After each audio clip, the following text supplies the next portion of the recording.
All right. Welcome into Free for All. It's Ticket Tuesday. That means Donovan Lewis from the Norm and D Invasion joins us tonight. Welcome in, Donnie. Thanks for having me, Deuce. I appreciate it. Weekdays 10 to noon. I appreciate the promotion on the station this morning. I think you were calling it Free Fall, though. Were you calling it Free for All, or were you calling it Free Fall? Because that may be a precursor of a name that will be used later for the show. I am about 89% sure I said Free for All. I think you did as well. I think. I was about half awake, and I was. Me too. I was paranoid. about half awake I was myself. paranoid as always. But no, any promotion is good promotion. We appreciate you talking about it a little bit on the ticket this morning. We asked you for some photos of yourself as a kid. Now you're a local kid, and we're going to show some of those of young Donovan. And I want you to just tell us about growing up in this area, where you grew up, and what your childhood was like. I grew up in Oak Cliff. My parents still live in the same house I grew up in. Just always loved the neighborhood, man. I love that picture. Look at that. That's a nice Olin Mills classic. I'm surprised they didn't have the wicker chair. That's 7th grade with my nice chain that attracted all the ladies. And that's me most likely to succeed in high school. You know, they got that wrong, boy. That's not me. Oh, that's me. I don't know who that is. Oh, okay. Wow. I was about to say, boy, they had the lights bright on that picture, boy. We did not grow up in the same neighborhood. You don't think so? You don't think those pictures look the same? At that age, even, I'm trying to get past that photo of me right there. I apologize for that. Did you always know you wanted to do some form of communication, some form of broadcasting? No, I didn't. I thought that since you were good at math, you had to do some type of engineering type of drafting deal. And that's what I wanted to do until I went to college. And the intro to that class was the hardest class I had ever taken in my entire life. And I thought, if that's intro, then all the advanced stuff is going to suck. So I went and talked to a counselor, and I must have talked her ear off. So she said, hey, have you ever thought about communications? I said, no. She said, well, take this radio, television announcing class. If you like it, you can, use it as a major. If you don't, you can use it as an elective. I took the class and fell in love with it, and that's where it started. I knew from the beginning that I couldn't handle anything having to do with engineering, so I've known for a long time that I wanted to do this. I was decent at math. 3 plus 3 is 6. See? Back on Free for All, Mike Doocy, Donovan Lewis with the ticket, with us on Ticket Tuesday. Before the ticket, you were with KLIF for a long time. Yes, sir. And we were all sad to hear that Leon Simon died at age 78.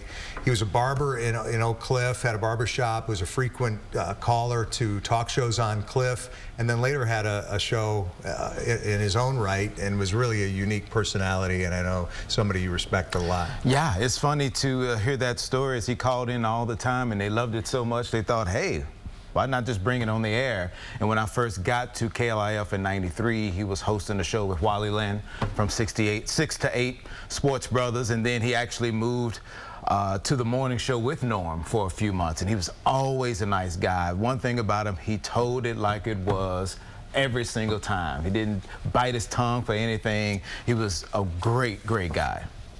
He will be missed, and a voice that once you heard it, you could never forget. No, absolutely. And you're now working with a legend in Dallas, Fort Worth radio, in Norm Hitzges. You were with Bob and Dan for a while. How long have you been paired with Norm now, 10 to noon? August 31st was year number 3. When you first heard that this was going to happen, or when it was first proposed, did you think there was any way it could work? Well, I think we had the advantage of doing the Cowboy post-game shows together for a decade. So we had developed some chemistry before with that. And then once they decided, hey, let's move you on with Norm 10 to noon, I still had my doubts, don't get me wrong. But I thought, okay, this guy's been on a show by himself for 4 decades. How is he going to handle a knucklehead like me coming in and trying to, take some of his time? But he's been very accommodating. It's been fun. You know, you have your bumps in the road like any other partnership, but overall, it's been really good. You know, it's funny because I've done a lot of shows with Norm, and I've done a few with you on the ticket, and we've always had a good time doing it. And I've said this a million times, I don't know how you guys do that every day. I think it's just such a difficult type of radio to do and do well the way that you guys do it. But Norm, as you said, is so accommodating and so gracious in the way that he is able to bring other people into his shows, because we all know that Norm is fully capable of doing any show at any time. without any input. But Yeah. I think it's really neat the way you guys have kind of found your rhythm and your chemistry, and somehow it's managed to work. And Mike Soroy has a lot to do with that. He does. He does. Sometimes he plays referee as we go after it. And we don't go after it too much. You know, it's I would. Sometimes I think about being in his shoes, being by myself all that time, and then adding someone in to kind of throw a curveball into what I'm doing. But like I said, he was accommodating, and he wanted to make sure that this was our show, not just his show with me included. So we did different things like that. So it's been really fun. You know, we've butted heads a couple of times, but that's the way it goes. That's how it's going to be all the time when you're talking sports. Then you finally got him off the post-game show now, so you can just do it yourself. Or Dream I guess come you let true. Jake talk once in a while on there as well. The Ticket in its 25th year on the air, and I got here just, I guess, right after the Ticket went on the air, and it was a new kind of radio. At the time, when they tweaked the format early on, guy talk, as they call it, not just sports talk, but popular culture and everything else.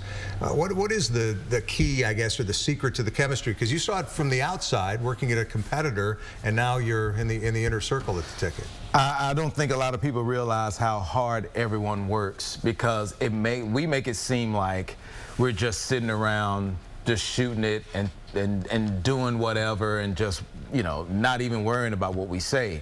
But it's so far from that. And just being on the outside looking in, I thought that. And now being part of the group, realizing that those guys work so hard to make it sound like you're not working hard. And it's fun. And we bring our personal lives into it. And I think that's what I like about it most, because it's not just spitting stats, or, you know, just talking about this one game. If I go out to eat at a restaurant, that may be a subject, that may be a segment. If I, you know, do something else, that may be a segment also. I think sometimes your family members may not like the personal nature of the radio station, but I think that's what sets us apart from everyone else. Just, they feel like the P1s feel like they really, really know you. And it took some getting used to, because you can be out somewhere and someone just screams out your name and you look around and you have no idea who that person is, but you talk to them every day and they listen and you're talking about your personal life. So it's great. I love it. You pull back the curtain and the listeners really appreciate it. All right, let's welcome a special guest now, someone who I know you've idolized in this business for years and years. Ladies and gentlemen, Clarice Tinsley wanted to come out and say hello. Come right over to Donovan. This is my first time on Free for All. I'm honored. Thank you. Come on anytime you want. Tossing to you every night. I love that. Thank you. Hello, Clarice. Hey, how you doing? Welcome. Boy, I hope everyone's taping that. That was a Clarice hug. I'm good. I'm good for tonight. I'm not going to be able to sleep tonight. Donovan's recording. He's going to play it back real slow.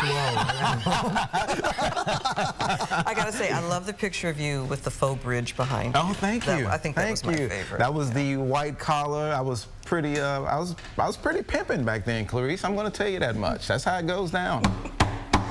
Clarice, thanks for coming out. It means a lot to all of us here on Free for All, but especially... Love it. Love you.